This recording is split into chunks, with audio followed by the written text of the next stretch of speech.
नमस्कार दोस्तों, स्वागत है आपके अपने यूट्यूब चैनल पर। जो भी साथी कम्युनिटी कोऑर्डिनेटर और एरिया कोऑर्डिनेटर का फॉर्म भरे हैं बिहार जीविका का, उसके लिए बेहतरीन प्रैक्टिस सेट लेकर आ गए हैं रुक्मणी प्रकाशन का। बिल्कुल नए पैटर्न के आधार पर है, ठीक है। आज हम लोग प्रैक्टिस सेट नंबर 13 का सोल्यूशन करेंगे, ठीक है।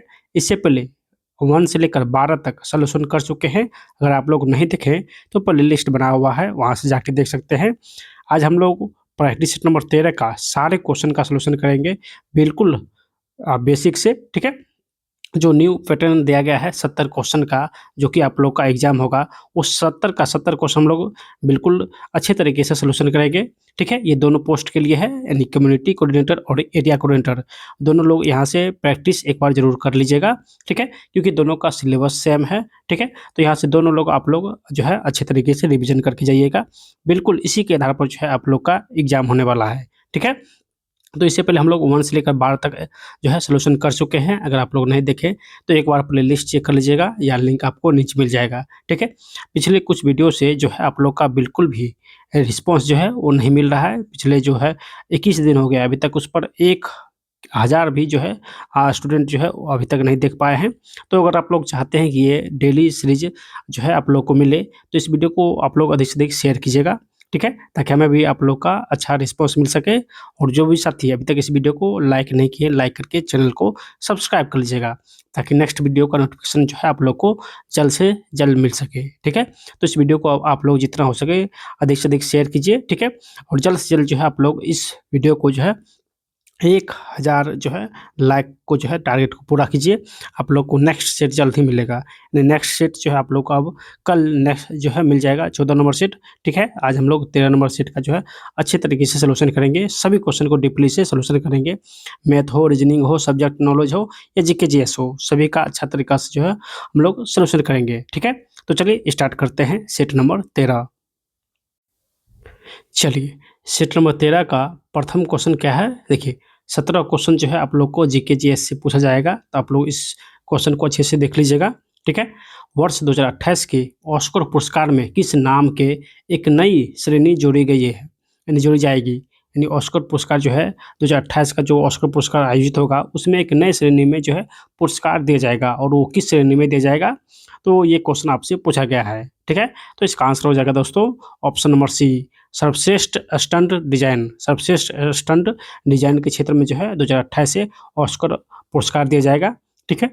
ऑस्कर पुरस्कार जो है इसका स्थापना कब हुआ था, यानी कब से स्टार्ट हुआ था, तो 1929 से ऑस्कर पुरस्कार जो है स्टार्ट हुआ था। इसको भी आप लोग यहाँ से याद रखिएगा, ठीक है। तो इसी तरह से सारे क्वेश्चन का हम लोग अच्छे तरीके से सोल्यूशन करेंगे डीपली से। बस आप लोग वीडियो को लास्ट तक जो है जरूर देख लीजिएगा, ठीक है। चलिए, नेक्स्ट क्वेश्चन है कि हाल ही में संयुक्त राष्ट्र के द्वारा कितने भारतीय जवानों को संयुक्त राष्ट्र पदक पुरस्कार से सम्मानित किया गया है। यानी कितने भारतीय जवानों, यानी कितने भारतीय जवानों को संयुक्त राष्ट्र पदक पुरस्कार से सम्मानित किया गया है। तो इसका आंसर आप लोग जल्दी से बताइए, ठीक है। तो इसका आंसर हो जाएगा यानी 28 यानी 821 जवानों को जो है संयुक्त राष्ट्र पदक दिया गया है, ठीक है। संयुक्त राष्ट्र का स्थापना कब हुआ था, तो संयुक्त राष्ट्र का स्थापना जो है 1945 में हुआ था। 1945 में इसका स्थापना हुआ था, ठीक है। इसका मुख्यालय अमेरिका के न्यूयॉर्क में है। कहाँ, अमेरिका के न्यूयॉर्क में इसका मुख्यालय है संयुक्त राष्ट्र का, ठीक है। तो इसको भी आप लोग यहाँ से याद रखिएगा, ठीक है। चलिए, नेक्स्ट क्वेश्चन है कि भारत की राष्ट्रपति द्रौपदी मुर्मू को किस देश के द्वारा डायरेक्टेड की मानद उपाधि प्रदान की गई है। यानी जो भारत की राष्ट्रपति वर्तमान में द्रौपदी मुर्मू है, इसको किस देश का डायरेक्टेड की मानद उपाधि से सम्मानित किया गया है, ठीक है। तो इसका आंसर क्या हो जाएगा, तो इसका आंसर हो जाएगा ऑप्शन नंबर बी, यानी यूरोप के कौन सा देश है, तो स्लोवाकिया है। स्लोवाकिया के द्वारा जो है हमारे देश की जो राष्ट्रपति है द्रौपदी मुर्मू, इसी को सम्मानित किया गया है डायरेक्टर उपाधि से, ठीक है। दोस्तों, स्लोवाकिया का जो है राजधानी कहाँ है, तो स्लोवाकिया इसका जो राजधानी है वो ब्राटिस्लावा, यानी ब्रातिस्लावा जो है इसका राजधानी है, ठीक है। तो इसको भी आप लोग यहाँ से याद रखिएगा, ठीक है।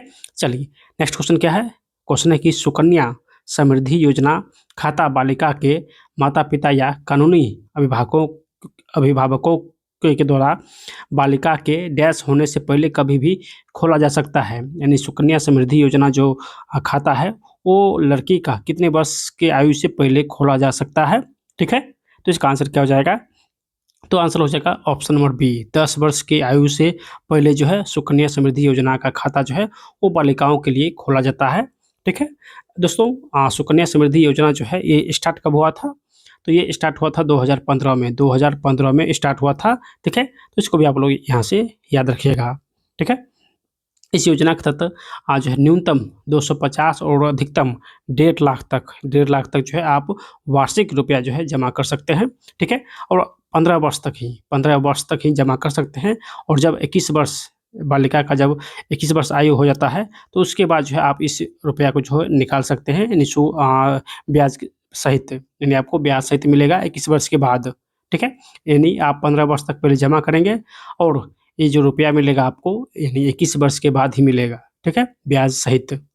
चलिए नेक्स्ट क्वेश्चन है 5 नंबर कि प्रधानमंत्री कौशल विकास योजना, प्रधानमंत्री कौशल विकास योजना देश की प्रमुख योजना है, यानी किसकी प्रमुख योजना है, तो इसका जो है आंसर क्या हो जाएगा, तो इसका आंसर हो जाएगा ऑप्शन नंबर डी, कौशल विकास एवं उद्यमशीलता मंत्रालय का एक प्रमुख योजना है। यानी जो कौशल विकास योजना है ये कौशल विकास एवं उद्यमशीलता मंत्रालय का एक प्रमुख योजना है। इसका स्थापना कब हुआ था, प्रधानमंत्री कौशल विकास योजना का जो है स्थापना कब हुआ था, तो 2015 में, 2015 में जो है इसका स्थापना हुआ था, ठीक है। तो इसको भी आप लोग यहाँ से याद रखिएगा। चलिए नेक्स्ट क्वेश्चन क्या है, यानी प्रधानमंत्री रोजगार प्रोत्साहन योजना डैश से क्रियान्वित की जा रही है, यानी कब इसका जो है शुरुआत हुआ था, प्रधानमंत्री रोजगार प्रोत्साहन योजना कब से स्टार्ट हुआ था, तो 2016 से ये स्टार्ट हुआ था, ठीक है। तो इसका आंसर ऑप्शन नंबर बी हो जाएगा, ऑप्शन जो इसका बी हो जाएगा। चलिए नेक्स्ट क्वेश्चन है कि विदेश में भारतीय राष्ट्रीय ध्वज प्रथम बार किसने फहराया था, विदेश में भारतीय राष्ट्रीय ध्वज प्रथम बार किसने फहराया था, तो इसका जो है आंसर क्या हो जाएगा, तो इसका आंसर हो जाएगा दोस्तों option number B, madam Bhikaji Cama. Madam Bhikaji Cama Germany के स्टुटगार्ट में, 1907 में प्रथम बार जो है झंडा जो है यानी भारतीय राष्ट्रीय ध्वज को फहराया था, ठीक है। इसी को भारतीय क्रांतिकारी के माता भी कहते हैं, यानी मैडम भिकाजी कामा को भारतीय क्रांतिकारी के माता भी कहते हैं, ठीक है। तो इसको भी आप लोग यहाँ से याद रखिएगा।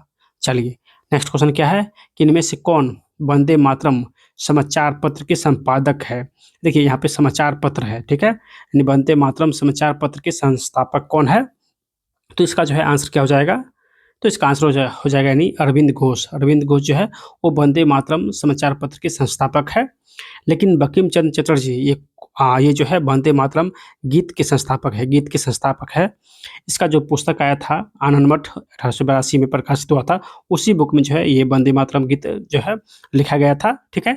और 1896 में जो है पहली बार जो है वंदे मातरम गीत जो है कांग्रेस के अधिवेशन में गाया गया था, कोलकाता के अधिवेशन में, ठीक है।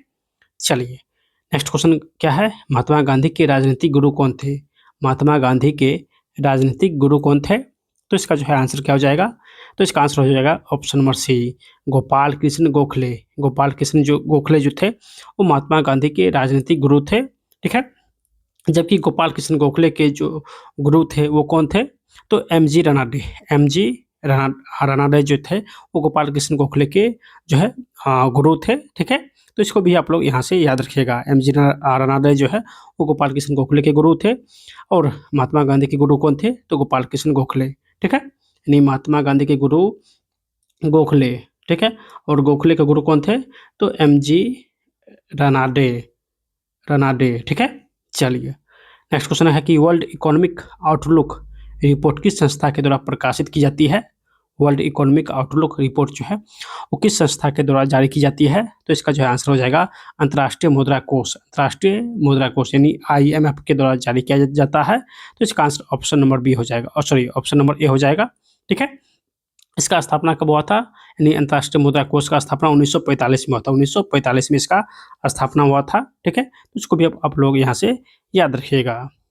चलिए नेक्स्ट क्वेश्चन है कि कौन सा देश बिम्स्टेक का सदस्य नहीं है, कौन सा देश बिम्स्टेक का सदस्य नहीं है, यहाँ पूछा गया नहीं है, तो इसका जो है आंसर क्या हो जाएगा, तो मालदीव। मालदीव जो है वो बिम्स्टेक का सदस्य नहीं है। बिम्स्टेक जो है इसका स्थापना कब हुआ था, तो 1997 में इसका स्थापना हुआ था, 1997 में जो है इसका स्थापना हुआ था। और इसका मुख्यालय कहाँ है, तो नेपाल के काठमांडू में, नेपाल के काठमांडू में इसका जो है मुख्यालय है, ठीक है। चलिए नेक्स्ट क्वेश्चन है कि इंटरनेशनल कोर्ट ऑफ जस्टिस का हेड क्वार्टर कहाँ स्थित है। इंटरनेशनल कोर्ट ऑफ जस्टिस का हेड क्वार्टर कहाँ है, अंतर्राष्ट्रीय न्यायालय का जो मुख्यालय है वो कहाँ है। तो इसका आंसर हो जाएगा द हेग। द हेग कहाँ है, तो नीदरलैंड में। नीदरलैंड में जो है अब इसका जो है मुख्यालय है नीदरलैंड के द हेग में अंतर्राष्ट्रीय कोर्ट ऑफ जस्टिस का मुख्यालय है। ठीक है, तो इसको भी आप लोग यहाँ से याद रखिएगा। दोस्तों इसमें 15 न्यायाधीश होते हैं और सभी न्यायाधीश का जो कार्यकाल होता है वो 9 वर्ष के लिए होता है, 9 वर्ष के लिए होता है। ठीक है, और इसका स्थापना कब हुआ था, अंतर्राष्ट्रीय न्यायालय का स्थापना 1946 में हुआ था। 1946 में इसका जो है स्थापना हुआ था। ठीक है, तो इसको भी आप लोग यहाँ से याद रखिएगा। चलिए नेक्स्ट क्वेश्चन देखते हैं। नेक्स्ट क्वेश्चन क्या है, चलिए यहाँ से साइंस का क्वेश्चन स्टार्ट होता है। ठीक है, क्वेश्चन की देखिए, क्वेश्चन की मानव की उपार्जित प्रतिरक्षा प्रणाली में सहायक टी कोशिका की मुख्य भूमिका क्या है। यानी मानव की जो उपार्जित प्रतिरक्षा प्रणाली है उसमें जो टी कोशिका है इसका मुख्य भूमिका क्या है। तो टी कोशिका की जो मुख्य भूमिका है वो है कि अन्य प्रतिरक्षा कोशिकाओं की सक्रिय करना, अन्य प्रतिरक्षा कोशिकाओं को सक्रिय रखना। ठीक है, तो इसका आंसर ऑप्शन नंबर सी हो जाएगा। नेक्स्ट क्वेश्चन है कि बफर यानी बफर विलयन का मुख्य गुण क्या है। बफर विलयन का मुख्य गुण क्या हो जाएगा। ठीक है, तो इसका जो है आंसर हो जाएगा ऑप्शन नंबर सी। थोड़ा मात्रा में अम्ल या क्षार मिलाने पर वो पीएच में परिवर्तन का विरोध करता है। जब थोड़ी मात्रा में अम्ल या क्षार मिलाते हैं तो वो पीएच को जो है परिवर्तन का विरोध करता है। ठीक है, कौन, तो बफर विलयन। ठीक है, तो इसका आंसर ऑप्शन नंबर सी हो जाएगा। चलिए नेक्स्ट क्वेश्चन क्या है कि परिशुद्ध कृषि में प्रौद्योगिकी जैसे कि जीपीएस हो गया, ड्रोन हो गया और सेंसर हो गया, इसका उपयोग मुख्य रूप से यानी किस उद्देश्य के लिए करते हैं। यानी कृषि में जो ड्रोन हो गया, सेंसर हो गया, जीपीएस हो गया, इसका उपयोग किस उद्देश्य के लिए करते हैं। तो कृषि में इसका उपयोग क्यों करते हैं, तो इसका जो है आंसर हो जाएगा ऑप्शन नंबर सी।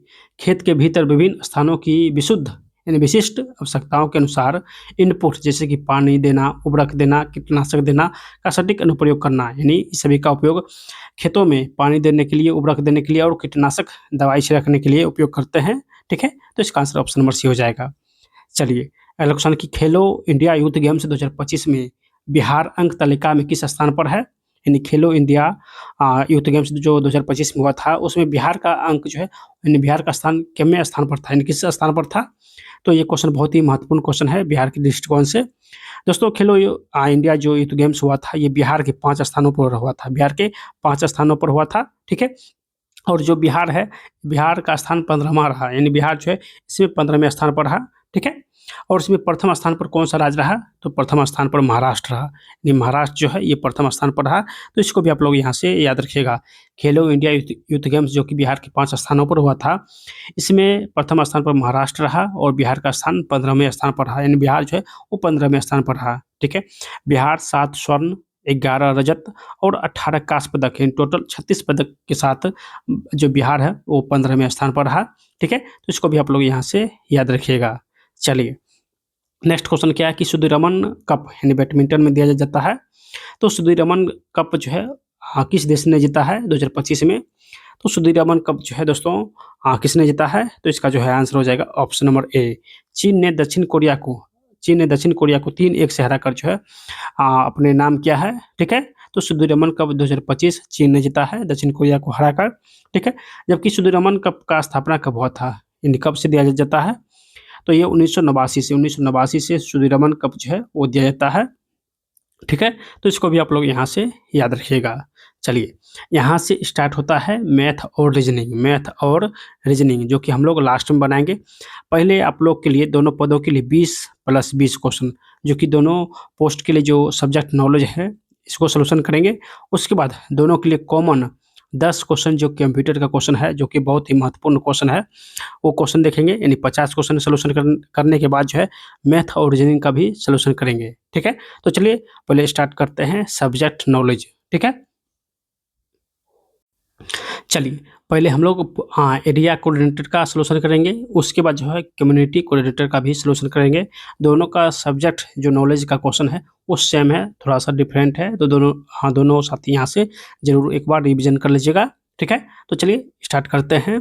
देखिए प्रधानमंत्री आवास योजना ग्रामीण यानी PMAG यानी प्रधानमंत्री आवास योजना ग्रामीण जो कि मुख्यमंत्री आवास योजना ग्रामीण के बीच मुख्य अंतर जो है वो क्या है, मुख्य अंतर क्या है?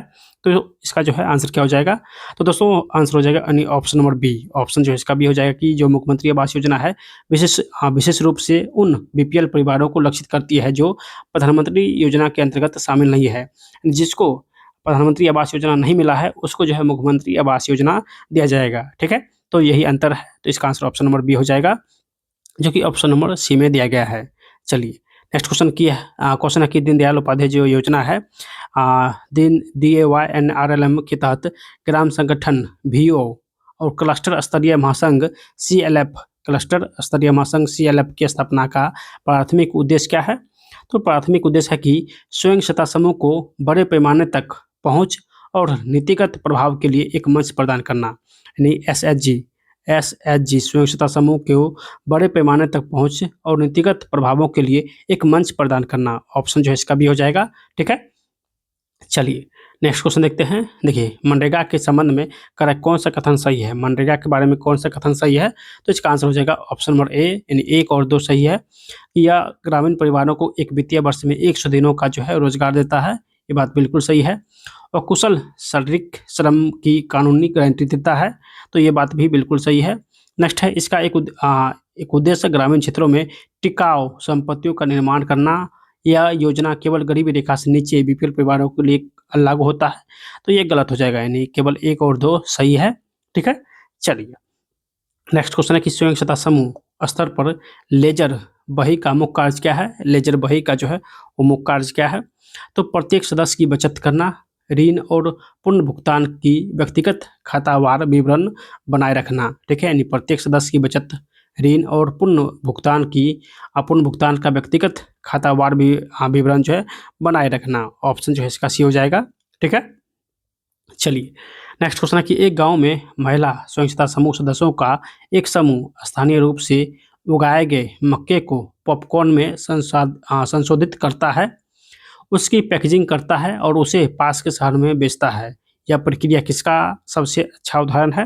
यानी एक स्वयं सत्ता समूह जो है एक मक्के को पहले पॉपकॉर्न में संशोधित करता है, यानी पॉपकॉर्न बनाता है, फिर उसे पैकेजिंग करता है और उसे पास के शहर में बेचता है।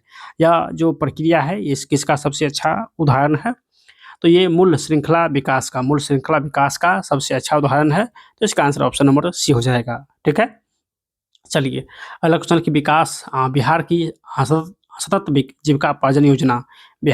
सतत जीविका पार्जन योजना SJY के अंतर्गत लाभार्थियों को संपत्ति जैसे कि मवेशी प्रदान करने के बाद निरंतर समर्थन और निगरानी क्यों महत्वपूर्ण है? तो इसका जो है आंसर हो जाएगा ऑप्शन नंबर बी, लाभार्थी को अत्यंत गरीबी से बाहर निकालने और एक अस्थायी आजीविका स्थापित करने में मदद करने के लिए। ठीक है, तो इसका आंसर ऑप्शन नंबर बी हो जाएगा। नहीं, लाभार्थी को अत्यंत गरीबी से निकालने के लिए जो है सतत जीविका पार्जन योजना स्टार्ट किया गया था।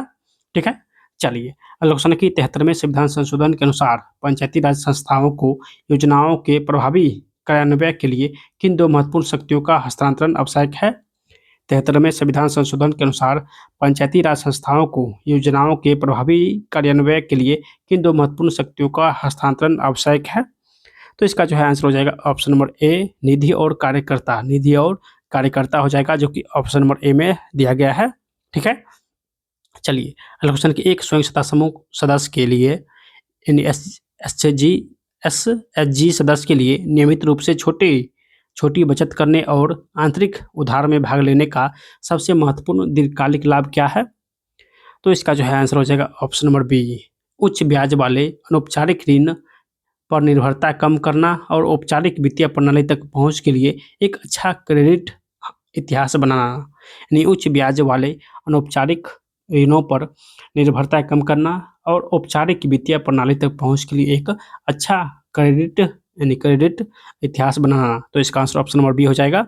ठीक है, चलिए नेक्स्ट क्वेश्चन है कि ऑफ फॉर्म आजीविका और गैर कृषि आजीविका में क्या सूक्ष्म अंतर है? यानी ऑफ फॉर्म आजीविका और गैर कृषि आजीविका में क्या सूक्ष्म अंतर है? तो इसका जो है आंसर हो जाएगा ऑप्शन नंबर बी, यानी ऑफ फॉर्म गतिविधियां कृषि से जुड़ी होती है। ऑफ फॉर्म जो गतिविधियां हैं ये कृषि से जुड़ी होती है, जैसे कि प्रसंस्करण, जबकि गैर कृषि गतिविधियां पूरी तरह से अलग होती है, जैसे कि दुकानदारी और बढ़ईगिरी। ठीक है, तो ऑप्शन इसका बी हो जाएगा। और फर्म और गैर कृषि गतिविधियाँ यहाँ पे दिया गया था। चलिए नेक्स्ट क्वेश्चन है कि बिहार की औद्योगिक नीतियाँ ग्रामीण क्षेत्रों में आजीविकाओं को कैसे बढ़ावा देती है। बिहार की औद्योगिक नीतियाँ ग्रामीण क्षेत्र में जो है आजीविका को कैसे बढ़ावा देती है। तो इसका आंसर हो जाएगा ऑप्शन नंबर डी, खाद्य प्रसंस्करण, हस्तशिल्प और कृषि आधारित सूक्ष्म लघु और मध्यम उद्यमों को प्रोत्साहित करके। ठीक है, तो ऑप्शन इसका डी हो जाएगा। चलिए नेक्स्ट क्वेश्चन है कि स्वयं सहायता समूह बैंक लिंकेज कार्यक्रम की सफलता के लिए पंचसूत्र नियमित बैठकें, नियमित बचत और नियमित आंतरिक उधार, नियमित चुकौती और नियमित बही खाता, ये 5 सूत्र है। यानी स्वयं सहायता समूह बैंक लिंकेज कार्यक्रम की सफलता के लिए 5 सूत्र कौन कौन है। तो नियमित बैठक होना चाहिए, नियमित बचत होना चाहिए, नियमित आंतरिक उधार होना चाहिए, नियमित चुकौती होना चाहिए और नियमित बही खाता का पालन क्यों महत्वपूर्ण है। यानी 5 सूत्र का क्यों महत्वपूर्ण है, 5 सूत्र क्यों महत्वपूर्ण है। तो इसका जो है आंसर हो जाएगा ऑप्शन नंबर बी। यह समूह में अनुशासन, वित्तीय जिम्मेदारी और ऋण पात्रता स्थापित करता है, जिससे बैंक का विश्वास बढ़ता है।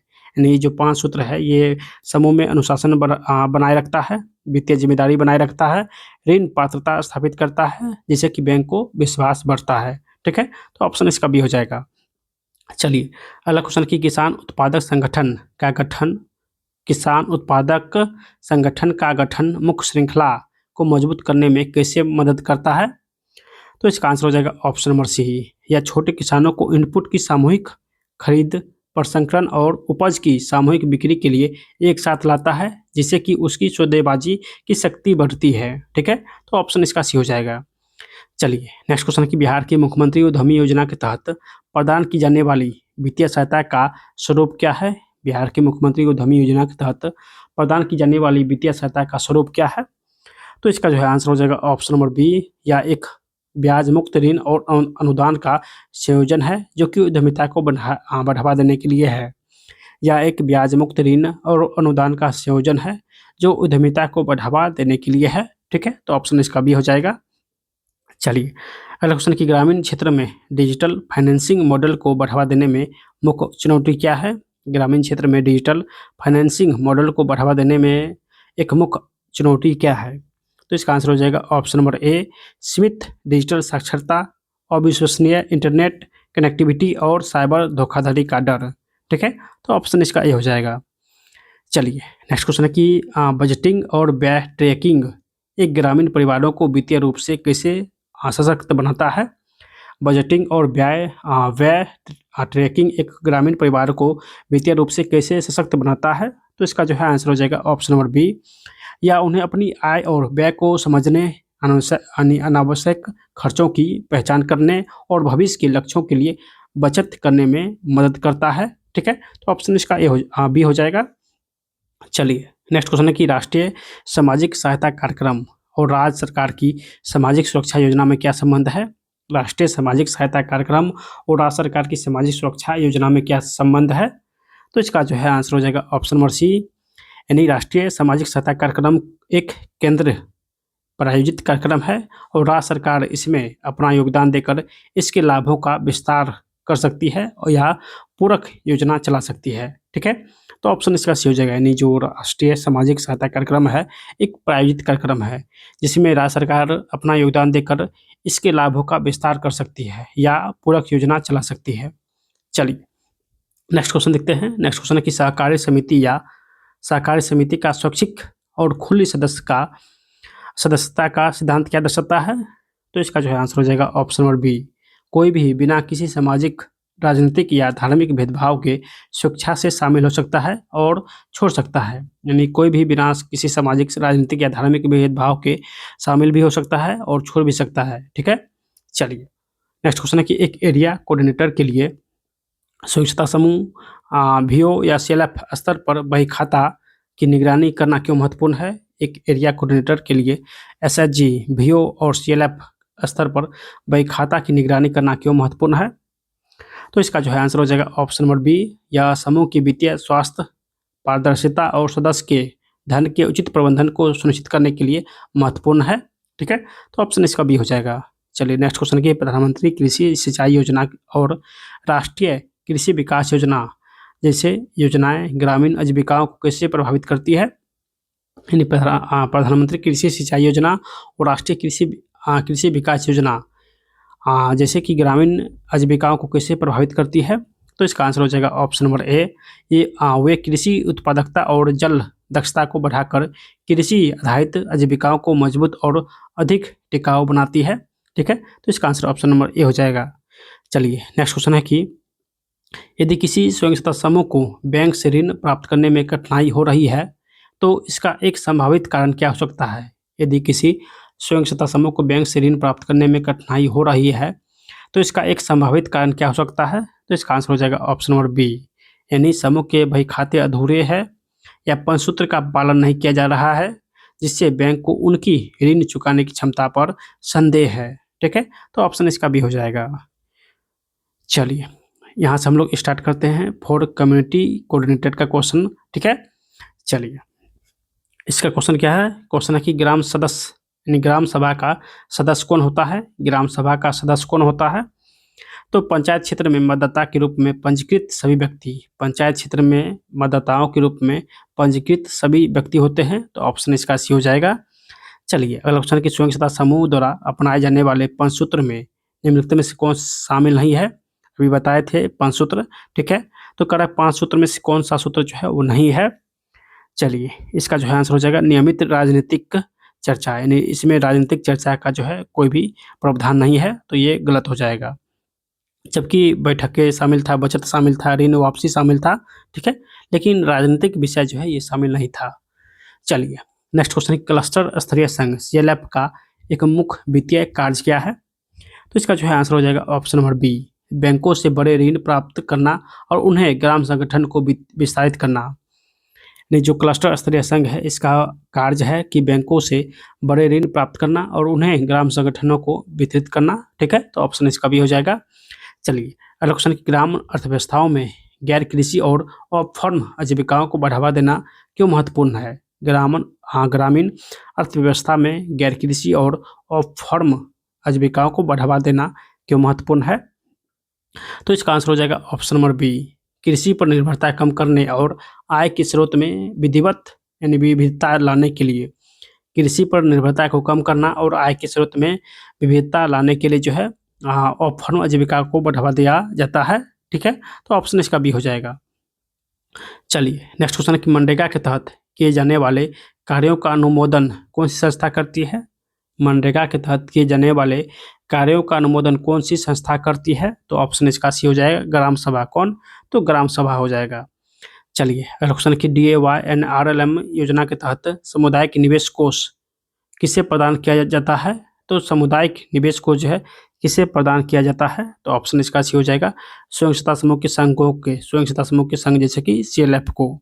ठीक है, चलिए नेक्स्ट क्वेश्चन की प्रधानमंत्री आवास योजना ग्रामीण के तहत लाभार्थियों को घर के साथ साथ और क्या बनाने के लिए प्रोत्साहित किया जाता है। यानी प्रधानमंत्री आवास योजना के तहत लाभार्थी को घर के साथ साथ और क्या बनाने की प्रोत्साहित किया जाता है। तो इसका आंसर हो जाएगा ऑप्शन नंबर बी, एक शौचालय। ठीक है, चलिए नेक्स्ट क्वेश्चन है कि प्रधानमंत्री ग्राम सड़क योजना में सड़क की गुणवत्ता सुनिश्चित करने के लिए किस प्रकार की निगरानी प्रणाली का उपयोग किया जाता है।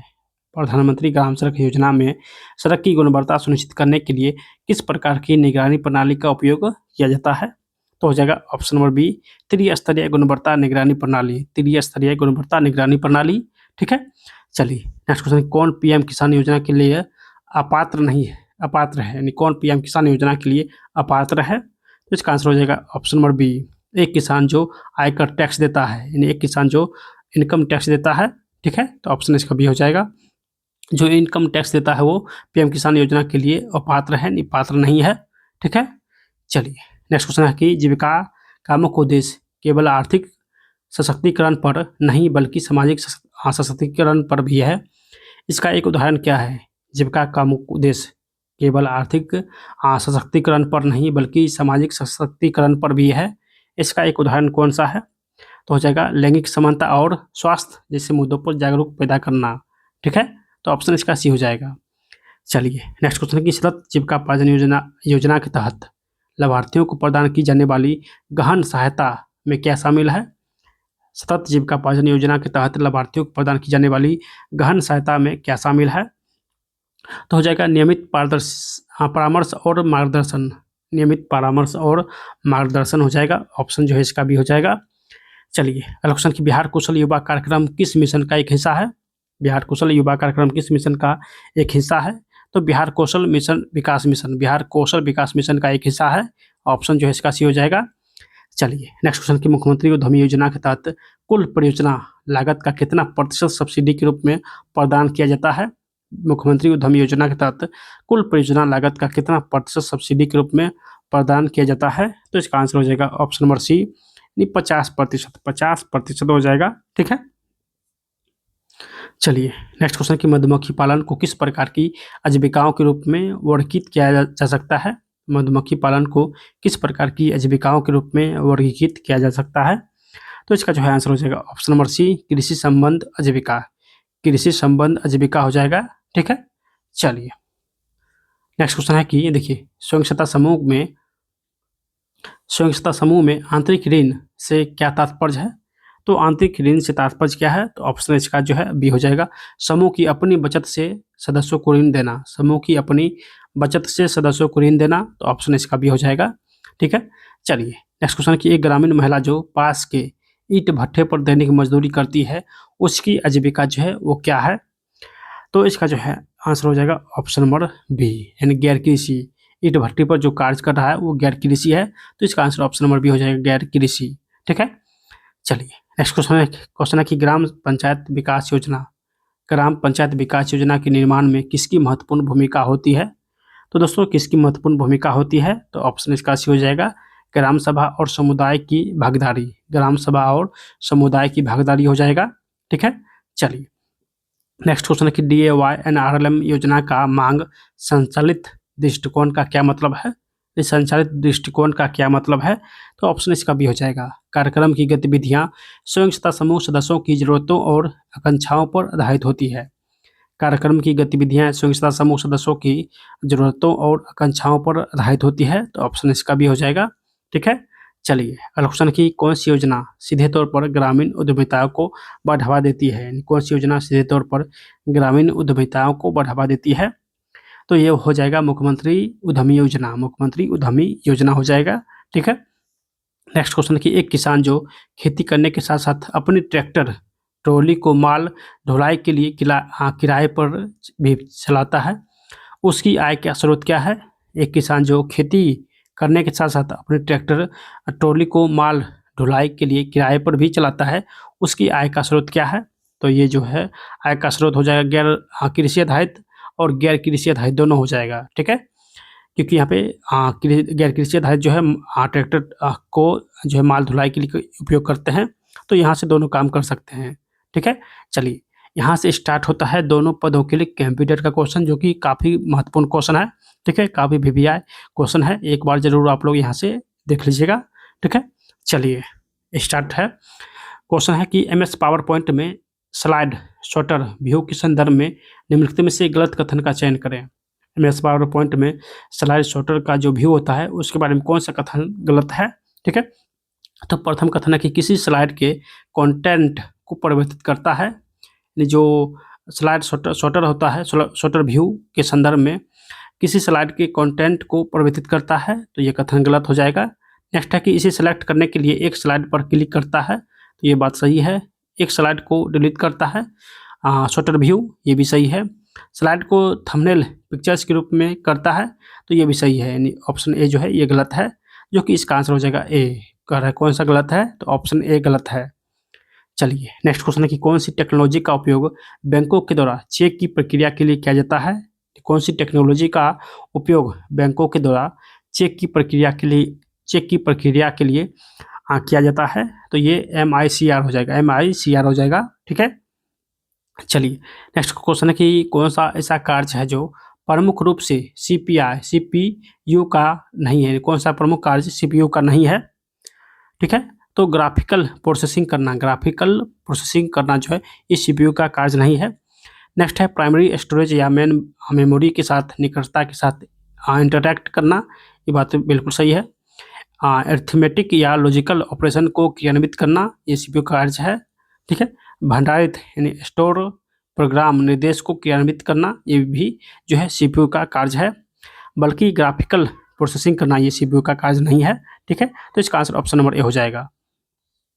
चलिए नेक्स्ट क्वेश्चन है कि एक वर्कशीट की एक सेल की फॉर्मेटिंग को उसी वर्कशीट की दूसरी सेल में लागू करने के लिए आप निम्नलिखित में से डैश का उपयोग करेंगे।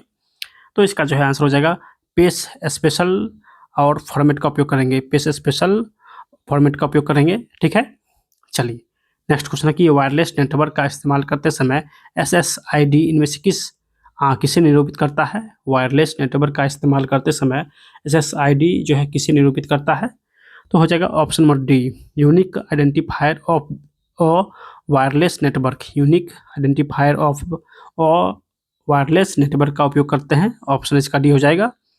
ठीक है, चलिए अगला क्वेश्चन किसे या किन्हें लो लेवल लैंग्वेज के रूप में परिभाषित किया जा सकता है। किसे लो लेवल लैंग्वेज के रूप में परिभाषित किया जा सकता है, तो असेंबली का उपयोग करते हैं, असेंबली का उपयोग करते हैं। ठीक है, चलिए नेक्स्ट क्वेश्चन देखते हैं। नेक्स्ट क्वेश्चन है कि कार्यालय में इस्तेमाल की जाने वाले लैपटॉप में डैश की डेटा स्टोर क्षमता होती है। जो लैपटॉप कार्यालय में इस्तेमाल होता है उसमें कितने GB डेटा स्टोर कर सकते हैं, तो 512 GB डेटा स्टोर कर सकते हैं। ठीक है, चलिए कह रहा है कौन सा एक आउटपुट डिवाइस नहीं है, यानी कौन आउटपुट डिवाइस नहीं है, तो ये स्कैनर एक प्रकार का इनपुट डिवाइस है। ठीक है, बाकी प्लॉटर, मॉनिटर और प्रिंटर ये सभी आउटपुट डिवाइस है। चलिए नेक्स्ट क्वेश्चन है कि एक वर्कशीट से दूसरी वर्कशीट में जाने के लिए कौन सा शॉर्टकट कुंजी का उपयोग करते हैं। एक वर्कशीट से दूसरी वर्कशीट में जाने के लिए कौन से शॉर्टकट कुंजी का उपयोग करते हैं, तो कंट्रोल प्लस पेज डाउन का उपयोग करते हैं। ठीक है, चलिए नेक्स्ट क्वेश्चन है कि कौन सा प्रोग्राम यूजर को डिलीट फाइल्स तक एक्सेस प्रदान करता है। कौन सा प्रोग्राम यूजर को डिलीट फाइल्स तक एक्सेस प्रदान करता है, तो ये विंडोज एक्सप्लोरर हो जाएगा। ठीक है, तो ऑप्शन जो है इसका ए हो जाएगा। चलिए यहाँ से स्टार्ट करते हैं मैथ और रीजनिंग का क्वेश्चन। ठीक है, वीडियो में आगे बढ़ने से पहले दोस्तों, अगर आप लोग बिहार जीविका का सिलेक्शन बैच लेना चाहते हैं तो मात्र 99 रुपया में आप लोग ले सकते हैं। इसमें आप लोग को 200 प्लस जो है टेस्ट सीरीज मिलेगा, PDF मिलेगा और सोल्यूशन मिलेगा। ठीक है, जिसमें आप लोगों को सारे बुक का जो है प्रैक्टिस सेट मिलेगा। ठीक है, जो भी क्लास नोट्स एक्स्ट्रा आएगा वो सारे मिलेगा। इसका जो वैलिडिटी रहने वाला है वो एग्जाम तक रहने वाला है। ठीक है, अगर आप लोग इस बैच में शामिल होना चाहते हैं तो यहाँ पे एक नंबर दिया गया है, इस नंबर से आप लोग संपर्क कर सकते हैं व्हाट्सएप या टेलीग्राम पर। ठीक है, आप लोग जो है यहाँ से नंबर लिख लीजिएगा 73 23 97 22 83।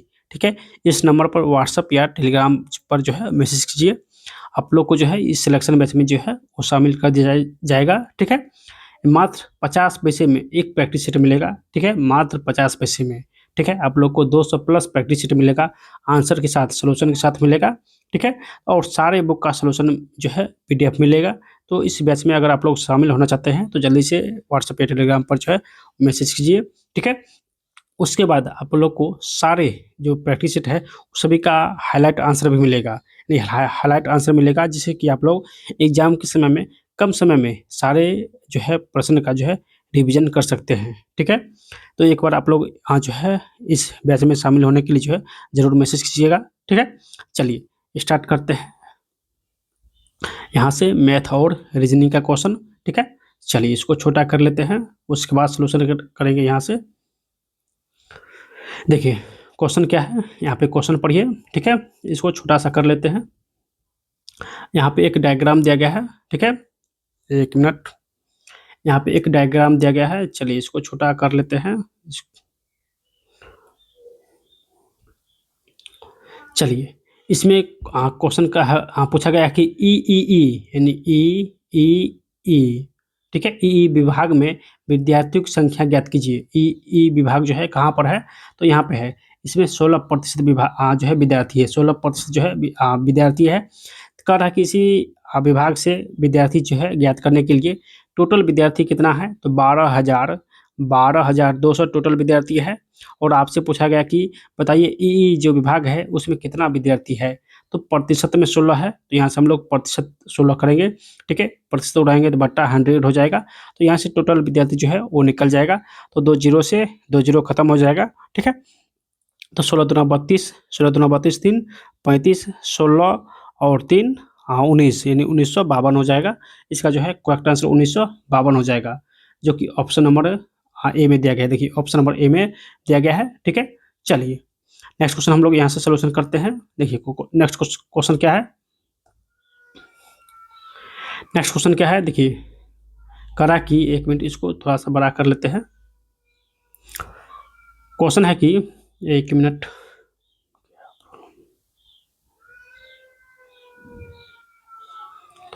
क्वेश्चन है कि 3 मित्र ABC ने एक व्यापार में 2, 3 और 4 के अनुपात में निवेश किया है, ठीक है। ये 3 मित्र है और 2, 3, 4 के अनुपात में निवेश किया है। 6 माह के बाद C ने अपनी आधी पूंजी निकाल लिया। 6 माह के बाद C जो है, C इसने अपना आधा पूंजी जो है वो निकाल लिया है। तो कह रहा है कि यदि वर्ष के कुल अर्जित लाभ 11 लाख यानी 1,10,000 है, तो B का जो है लाभ क्या हो जाएगा। सबसे पहले लिखेंगे A, B और C। यानी ए जो है, ए का निवेश 2 है और इसने पूरे साल के लिए निवेश किया है, तो 2 गुनी 12 हो जाएगा। बी का निवेश कितना है, 3 है, 3 है और इसने भी पूरे साल के लिए निवेश किया है, तो 3 गुने 12 हो जाएगा, ठीक है। सी जो है 4, इसने आधा यानी 6 माह के बाद जो है आधा पूंजी निकाल लिया है, तो 4 जो राशि है यानी 4, ये 6 माह के लिए निवेश किया है पूरा राशि, ठीक है। प्लस इसने इसमें से आधा राशि निकाल लिया, यानी टोटल राशि 4 है, इसका आधा निकल जाएगा तो 2 हो जाएगा। यानी 2 राशि जो है फिर 6 माह के लिए निवेश किया था, 2 राशि फिर 6 माह के लिए निवेश किया था, ठीक है। तो ये सी का टोटल जो है निवेश हो जाएगा, ठीक है। तो यहाँ से 2 गुने 12 यानी 24 हो जाएगा। ए का, बी का 12 36 हो जाएगा, ठीक है। और सी का 6 चौक 24 प्लस 12, इसका भी 36 हो जाएगा, इसका भी 36 हो जाएगा, ठीक है। चलिए इसको छोटा कर लेते हैं। 12 दूनी 24, 12 36 और 12 36, यानी 2, 3, 3 के अनुपात में जो है इसका रेशियो निकल गया है। तो अब कह रहा है कि बताइए बी द्वारा प्राप्त लाभ कितना होगा। टोटल लाभ है जो है वो कितना हो जाएगा, तो 2, 3, 5, 5, 3, 8, टोटल लाभ 8 है और 8 का मान दिया गया है 11, यानी 1,10,000, 1,00,000 जो है 10,000 टोटल राशि दिया गया है। तो यहाँ से हो जाएगा 1,10,000 बट्टे 8, और किसका पूछा गया है, तो बी का पूछा गया है, बी का पूछा गया है, तो बी कितना है, 3 है। तो यहाँ से 3 से गुना करेंगे, 3 से यहाँ से गुना करेंगे, तो यहाँ से टोटल राशि आप निकाल लीजिएगा, ये गुना भाग करके, तो टोटल राशि जो है निकल जाएगा 4 लाख यानी 41,250, यहाँ से 41,250 निकल जाएगा, ठीक है। जो कि ऑप्शन नंबर सी में दिया गया है, ऑप्शन नंबर सी में दिया गया है 41,250 राशि, ठीक है। तो इसका आंसर ऑप्शन नंबर सी हो जाएगा, ऑप्शन जो है इसका सी हो जाएगा, ठीक है। चलिए नेक्स्ट क्वेश्चन हम लोग यहाँ से सोल्यूशन करेंगे।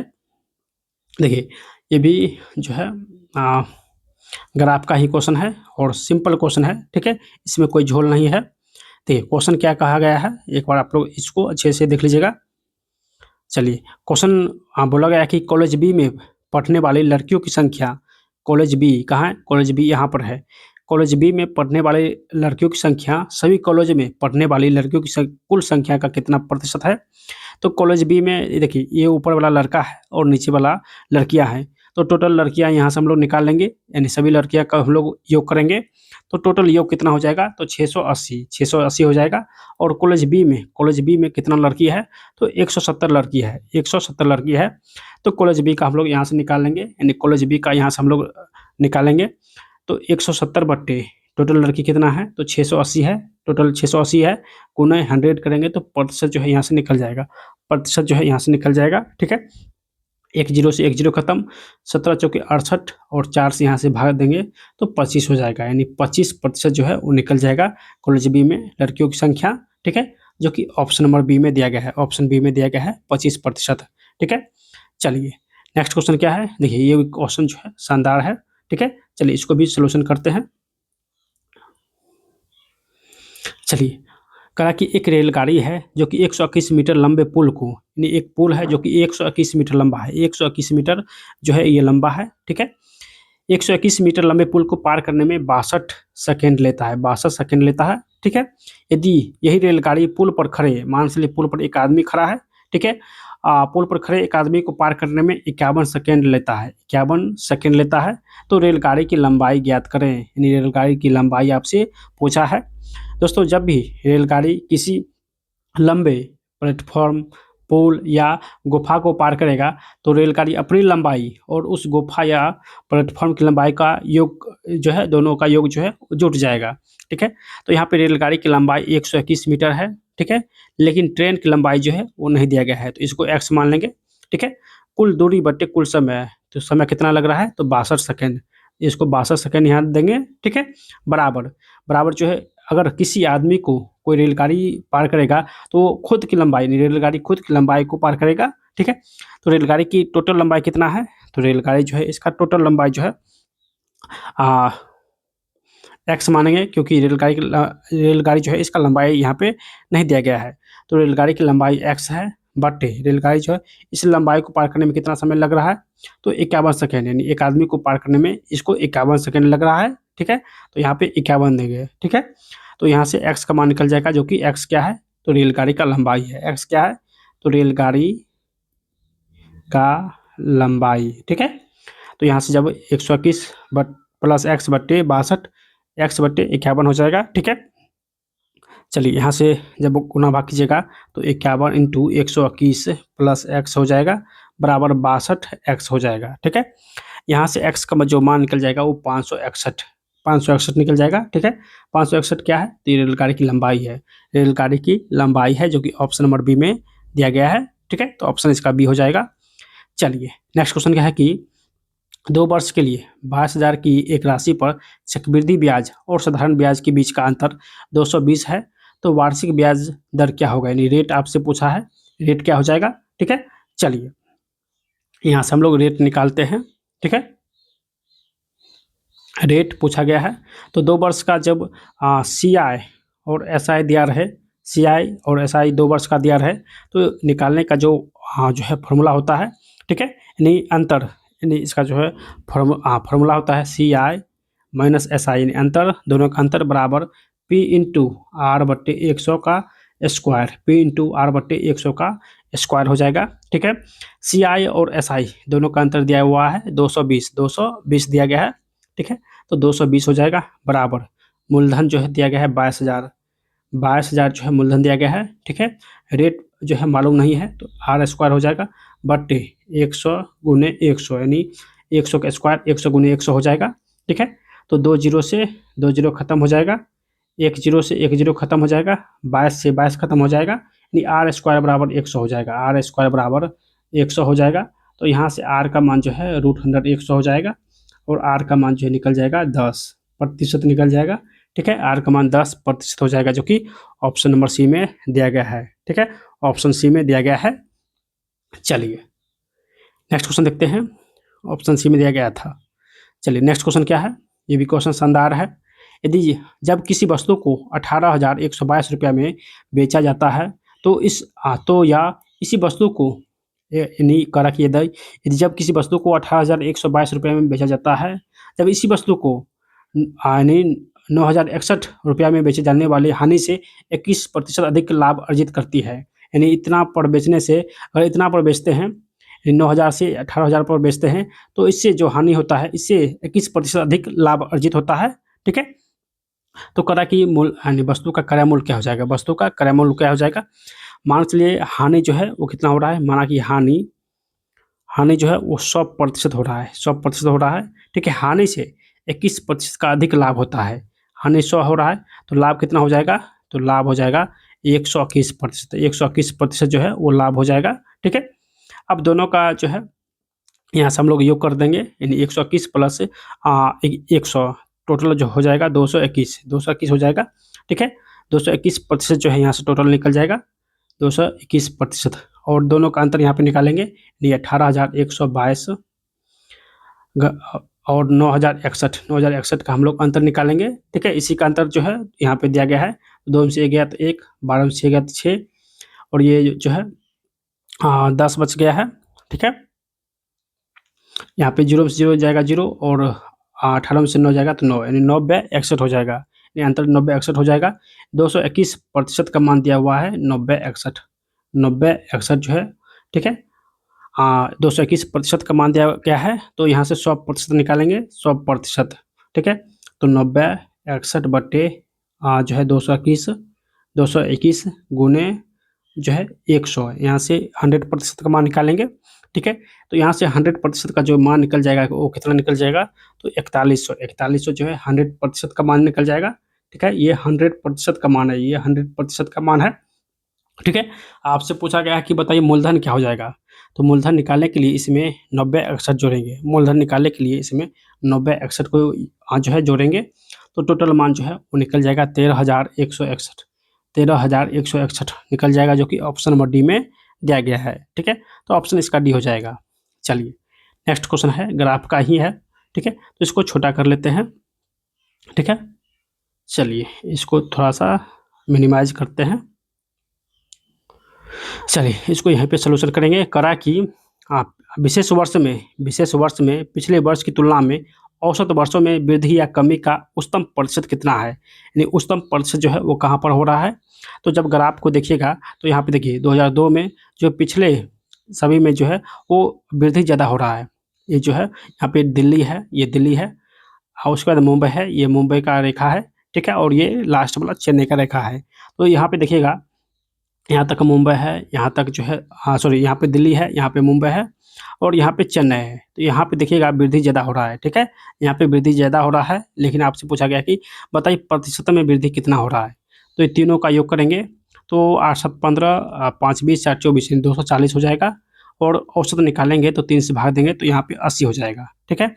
तो यहाँ से 80 जो है 8 × 24 यानी 80 निकल जाएगा, ठीक है। अब हम लोग यहाँ पे सभी का योग करेंगे तो सभी का योग 330 हो जाएगा, और यहाँ पे 3 से भाग देंगे तो 110 हो जाएगा, 110 हो जाएगा, ठीक है। तो यहाँ पे देखिए 80 से 110 हो रहा है, 80 से 110 हो रहा है, तो कितना वृद्धि हो रहा है, तो 30 वृद्धि हो रहा है, 30 जो है वो वृद्धि हो रहा है, ठीक है। कितना में वृद्धि हो रहा है, तो 80 पर 30 वृद्धि हो रहा है, ठीक है। यहाँ से 100 करेंगे प्रतिशत निकालने के लिए, 0 से 0 खत्म, 4 दूनी 8, 25 चौका 100, 25 या 75/2 हो जाएगा, 75/2 यानी 37.5% निकल जाएगा, 37.5% जो है यहाँ से औसत जो है वो निकल जाएगा, ठीक है। चलिए नेक्स्ट क्वेश्चन जो है सोल्यूशन करते हैं। देखिए क्वेश्चन है कि एक वस्तु को 2400 रुपया बेचने पर 20% का लाभ होता है, यानी 2400 रुपया में बेचते हैं तो इस पर जो है 20% का लाभ होता है, यानी 120 जो है यहाँ से निकल 1 मिनट, ठीक है। 120% का मान जो है दिया हुआ है 2400। तो कह रहा है कि उसी वस्तु को 2400 रुपया में बेचने पर जो है कितना प्रतिशत लाभ होगा।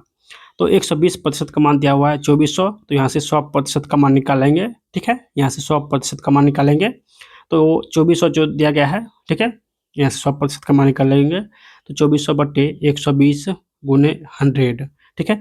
यहाँ से 100% का मान निकल जाएगा, मतलब मूलधन का मान जो है यहाँ से निकल जाएगा। 0 से 0 खत्म, 12 दूनी 24 यानी 20 हो जाएगा। टोटल जो मूलधन हो जाएगा 100% जो है वो खुद का मूलधन होता है, तो टोटल मूलधन जो है वो 2000 हो जाएगा, 2000 टोटल मूलधन निकल गया है, ठीक है। इसको होल वैल्यू से भी बना सकते हैं। मूलधन निकल गया है 2000। अब आपसे पूछा गया है कि 2400 रुपया बेचने पर जो है 2400 रुपया में बेचने पर जो है कितने प्रतिशत का लाभ होगा, यानी 2400 रुपया बेचते हैं तो कितना प्रतिशत का लाभ होगा। तो यहाँ पे देखिए 600 का लाभ हो रहा है, कितना पर, तो 2000 में, 2000 पर 600 का लाभ हो रहा है, गुने 100 करेंगे, ठीक है। 2 0 से 2 0 खत्म, 20 पंचे 6, 100, 6 पंचे 30% का लाभ हो जाएगा, 30% का जो है वो लाभ निकल जाएगा, जो कि ऑप्शन नंबर सी में दिया गया है, ठीक है। चलिए ऑप्शन जो इसका सी हो जाएगा। चलिए नेक्स्ट क्वेश्चन देखते हैं। देखिए नेक्स्ट क्वेश्चन क्या है कि कह रहा है कि चाय के मूल्य में 20% की वृद्धि होने पर घर में चाय की उपभोग में कितने प्रतिशत की कमी की जानी चाहिए जिससे बजट समान रहे। जब इस प्रकार का जो है क्वेश्चन रहे कि जो है बजट समान रहे या उस पर कोई प्रभाव ना पड़े, तो यहाँ पे देखिए वृद्धि हो रहा है तो ऊपर में देंगे 20, नीचे में देंगे कि वृद्धि हो रहा है तो 120 हो जाएगा, या हानि होगा तो 100 में से 20 घटाएंगे तो 20/120 गुने 100 हो जाएगा, ठीक है। यहाँ से बजट जो है वो समान रहेगा, तो 20 है कि 120 यानी 100/3 हो जाएगा, 6 हो जाएगा यानी 50/3 हो जाएगा, जो कि ऑप्शन नंबर ए में दिया गया है 16.2/3%, ठीक है। जब इसको निकालिएगा तो 16.2/3% प्रतिशत निकल जाएगा, जो कि ऑप्शन नंबर सी में दिया गया है, ठीक है। तो इसका जो है आंसर हो जाएगा ऑप्शन नंबर ए। चलिए यहाँ से जो है ग्राफ का एक और क्वेश्चन है, ठीक है। कह रहा है कि देखिए क्वेश्चन है कि यदि 300 खिलाड़ी द्वारा 5 अलग अलग खेलों का चयन किया गया है तो कितने खिलाड़ी ने बॉक्सिंग का चयन किया है, कितने खिलाड़ी जो है वो बॉक्सिंग का चयन किया है। तो ग्राफ में देखिए कहाँ पर बॉक्सिंग है, तो ये जो वाला भाग है ये वाला भाग बॉक्सिंग है, ठीक है। ये सभी का योग हो जाएगा 85, ठीक है। ये जो बाकी वाला भाग है वो 15% है, यानी 15% है, ठीक है। बाकी सभी भाग 85% है। तो ये बॉक्सिंग का भाग जो है आपसे पूछा है, यानी 15% का जो है मान पूछा है।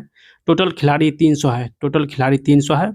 300 का 15% निकालेंगे तो यहाँ से 15/100 करेंगे, 2 जीरो से 2 जीरो खत्म, यानी 15 तिया 45, यानी 45 जो छात्र है वो बॉक्सिंग का है, 45 छात्र बॉक्सिंग का है, ठीक है।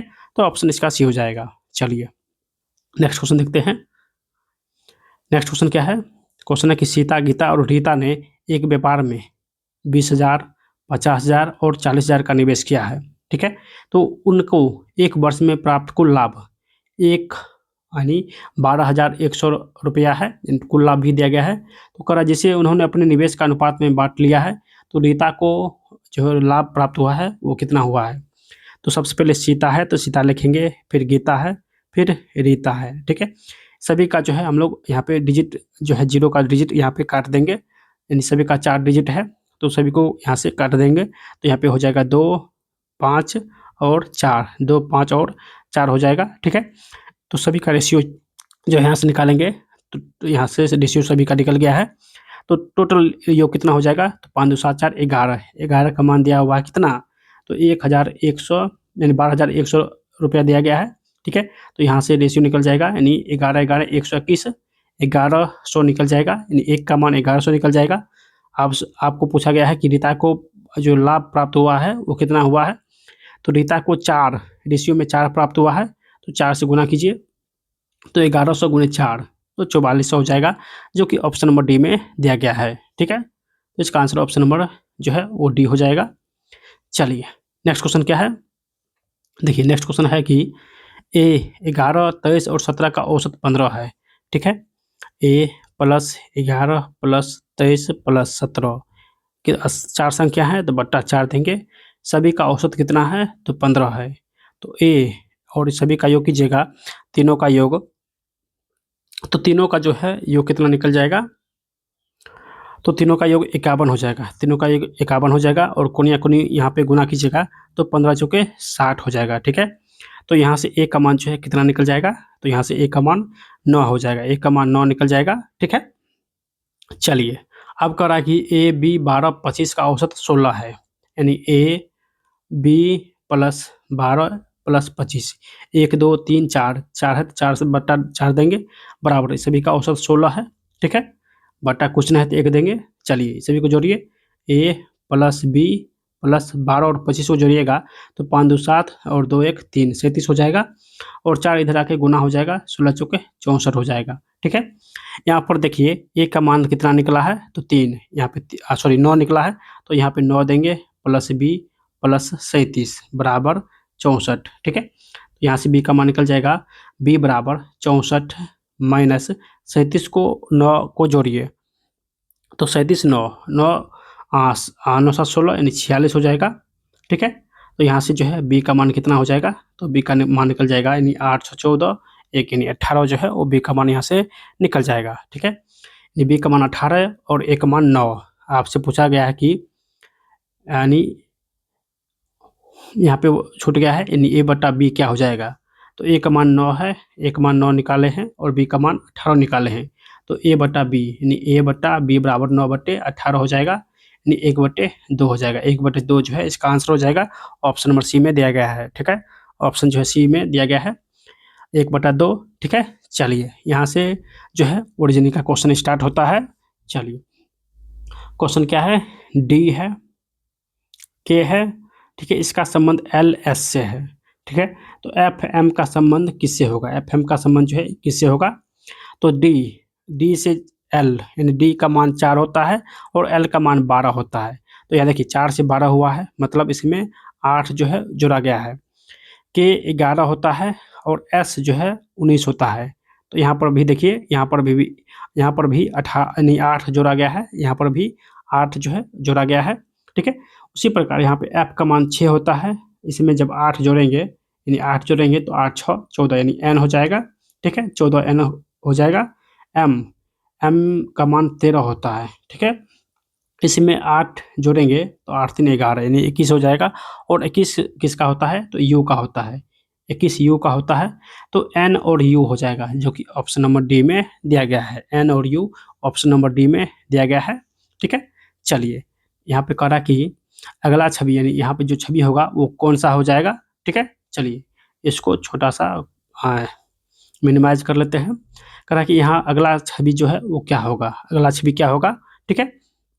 चलिए इसको भी सॉल्यूशन करते हैं। यहाँ पर जब ध्यानपूर्वक देखिएगा तो सभी जो है वो 90 डिग्री पर एंटी क्लॉक वाइज जो है वो घूम रहा है। यानी ये जो फिगर है ये सेम है, ये सभी में सेम है, हाँ सभी में सेम है। लेकिन ये जो वाला भाग है ये 90 डिग्री पर जो है एंटी क्लॉक वाइज जो घूम रहा है, ठीक है। तो यहाँ पे देखिए इस प्रकार जो है यहाँ से जो है एंटी क्लॉक ऐसे होता है, ठीक है। तो ये इस प्रकार घुमा है, फिर यहाँ पे देखिए इस प्रकार घुमा है, फिर यहाँ पे देखिए इस प्रकार घुमा है। तो अब जो है वो किस प्रकार होगा, तो अब जो है इसका जो है आंसर क्या हो जाएगा, देखिए इसका जो है आंसर हो जाएगा ऑप्शन नंबर डी, ठीक है। यहाँ पे देखिए, यहाँ पे जब एंटी क्लॉक वाइज घूमेगा तो ये ऊपर की ओर जाएगा, ये जो वाला भाग है ये वाला एंटी क्लॉक यानी 90 डिग्री पर ऐसे हो जाएगा, ठीक है। तो ये ऑप्शन नंबर डी हो जाएगा, यानी 4 नंबर वाला हो जाएगा, जो कि ऑप्शन नंबर सी में दिया गया है, ठीक है। ऑप्शन नंबर सी में दिया गया है ये वाला भाग, ठीक है। चलिए नेक्स्ट क्वेश्चन क्या है, कह रहा कि लुप्त पदों का जो है मान ज्ञात करें, ठीक है। 7 है, 10 है, 15 है, 22 है, और यहाँ पर कह रहा क्या होगा, फिर 42 है और 55 है, ठीक है। तो 7 से कितना बढ़ा है, 3, 10 से 15 हुआ यानी 5 बढ़ा है, 15 से 22 हुआ है, मतलब यहाँ पे 60 जो है यानी 7 जो है बढ़ा है। तो यहाँ पे एक चीज़ देखिएगा, 3 जो है विषम संख्या है और यानी अभाज्य संख्या है। यहाँ पे 5 भी विषम संख्या है, 7 भी विषम संख्या है। तो यहाँ पे हम लोग अगला विषम संख्या लेंगे, यानी 7 के बाद जो अगला विषम संख्या आएगा वो 9 आएगा, यानी 9 इसमें ऐड करेंगे तो 9 2 11 यानी कितना हो जाएगा, 31 हो जाएगा। फिर जब इसमें अगला संख्या जोड़ेंगे यानी अगला विषम संख्या 11 है, ठीक है। तो 11 जोड़ेंगे तो 42 हो जाएगा, मतलब ये सही है। मतलब 9 जोड़ेंगे तो 31 होगा, मतलब 31 जो है मेरा सही आंसर आएगा, जो कि ऑप्शन नंबर ए में दिया गया है, ठीक है। चलिए नेक्स्ट क्वेश्चन देखते हैं। देखिए कह रहा कि 22 543 का मान 16 है, यानी इसका जो संबंध 16 है, तो 50 यानी समानुपाती 50 123 का संबंध किससे होगा, ठीक है। तो जब यहाँ पे देखिएगा ना तो ये स्क्वायर है, ना तो क्यू है, और ना ही इसका जो है पावर 4 है, ठीक है। तो जब यहाँ पे ध्यानपूर्वक देखिएगा तो इस सभी का योग है, 2 2 4, 4 5 9, 9 4 13, 13 3 16, ठीक है, इन सभी का योग है। तो उसी प्रकार यहाँ पर भी योग करेंगे, 5 को 0 से जोड़ेंगे 5 हो जाएगा, 1 6, 6 2 8 3 11, इन सभी का योग जो है वो 11 हो जाएगा, जो कि ऑप्शन नंबर बी में दिया गया है 11, ठीक है। तो इसका जो है आंसर हो जाएगा ऑप्शन नंबर बी। चलिए नेक्स्ट क्वेश्चन देखते हैं। नेक्स्ट क्वेश्चन क्या है, देखिए क्वेश्चन क्या है, कह रहा है कि यदि शब्द जो यहाँ पे एक शब्द दिया गया है, ठीक है, इसमें सभी व्यंजन को वर्णमाला में उसके अगले अक्षर से बदल दिया जाए। मान से जो भी व्यंजन है, मान से डी एक व्यंजन है, तो इसको अगले शब्द से बदलेंगे, यानी अगले अक्षर से बदलेंगे, तो डी के बाद ई आता है, ठीक है। अगले अक्षर से बदल दिया जाए और सभी स्वर को, मान से कोई स्वर है ओ से पहले क्या आता है, तो ओ से पहले एन आता है, यानी वो पहले यहाँ पहले लेंगे और यहाँ पे बाद लेंगे, यानी यहाँ पे बाद लेंगे व्यंजन में, ये व्यंजन है, ठीक है, और ये स्वर है, ठीक है। स्वर में एक पहले लेंगे और व्यंजन में एक बाद लेंगे, ठीक है, वही बात यहाँ पे कहा गया है, ठीक है। अब कह रहा कि अक्षर को अनुक्रम व्यवस्थित किया जाए तो दाईं ओर से 7वां अक्षर है, दाईं ओर से 7वां अक्षर कौन सा होगा, तो यहाँ पे गिनिएगा दाईं ओर से 7वां अक्षर कौन है, तो 1 2 3 4 5 6 7, यानी 7 नंबर पर कौन है, तो ये एन है, ठीक है, 7 नंबर पर एन है। एन क्या है, तो एन एक व्यंजन है, ठीक है, एन एक प्रकार का व्यंजन है, और व्यंजन में कह रहा कि अगले अक्षर से बदल दिया जाए, यानी व्यंजन में जो है अगले अक्षर से बदलेंगे, तो एन के बाद क्या आता है, तो एन के बाद एम आता है, मतलब एन के स्थान पर क्या होगा, तो एम होगा, यानी ऑप्शन जो है इसका सी हो जाएगा, ऑप्शन जो है इसका सी हो जाएगा। ठीक है,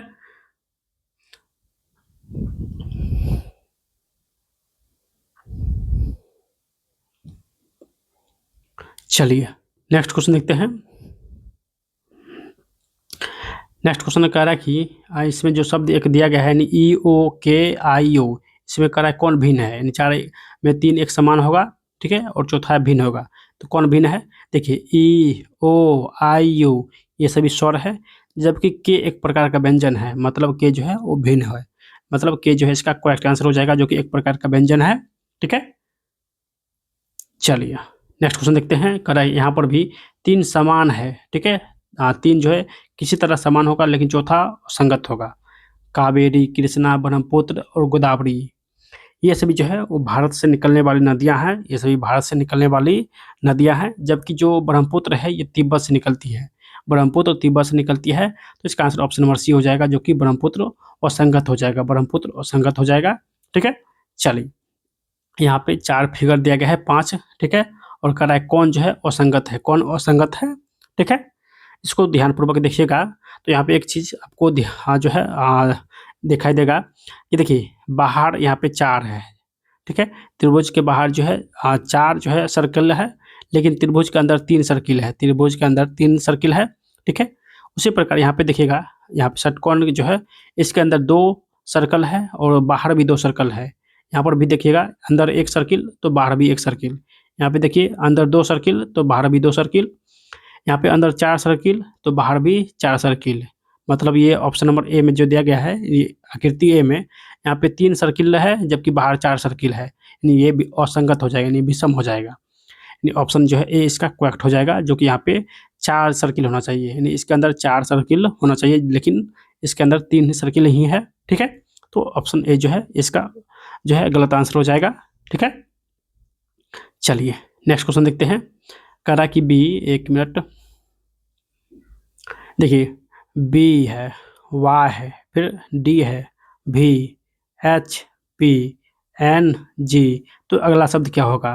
देखिए बी में 2 जोड़ेंगे तो डी हो जाएगा, डी में 2 जोड़ेंगे, ठीक है, तो ई एफ यानी एक मिनट, यहाँ पे सी डी, यहाँ 2 जोड़ेंगे तो डी हो जाएगा, फिर डी 4 होता है, एच 8 होता है, यहाँ पे यानी 4 जोड़ेंगे। ठीक है, एच एन जो है कितना होता है, तो एन जो है 14 होता है, तो यहाँ पे 6 जोड़ेंगे। ठीक है, यहाँ पे 6 जोड़ेंगे, यानी 2 4 6, अब जो है 8 जोड़ेंगे, अब जो है 8 जोड़ेंगे, तो 14 में 8 जोड़ेंगे तो 8 4 12 यानी 22 हो जाएगा। 22 किसका होता है, तो भी का होता है, 22 भी का होता है, तो यहाँ पे भी हो जाएगा।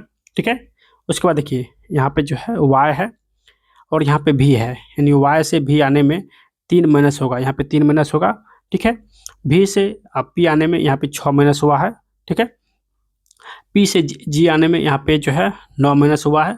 ठीक है, उसी प्रकार जी से यहाँ पे कितना माइनस करेंगे, देखिए 3 माइनस हुआ है, 6 माइनस हुआ है, 9 माइनस हुआ है, मतलब अब 3 और इसमें ऐड करेंगे 12 माइनस होगा, यानी जी में 12 माइनस करेंगे तो यहाँ पे हो जाएगा यू, जी में 12 माइनस करेंगे तो यहाँ पे हो जाएगा यू।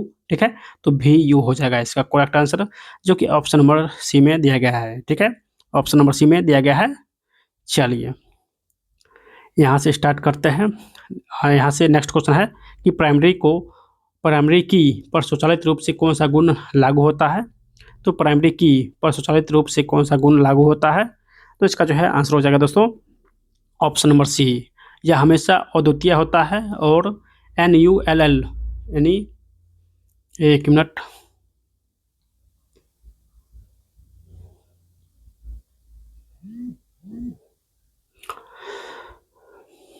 चलिए यहाँ पे है, देखिए यह हमेशा अद्वितीय होता है और NULL नहीं हो सकता है। ठीक है, चलिए नेक्स्ट क्वेश्चन है, देखिए लास्ट क्वेश्चन है, TRAMS का उपयोग करके एक सार्थक शब्द बनाइए, ये लास्ट क्वेश्चन है। ठीक है, इस सेट का, क्या इसे एक सार्थक शब्द बनाइए, तो यहाँ पे जो है सारे शब्द बन सकता है, ये सारे अक्षर से। ठीक है, सभी शब्द जो है वो बना हुआ है, तो इसका आंसर हो जाएगा ऑप्शन नंबर डी, उपयुक्त सभी बन सकता है।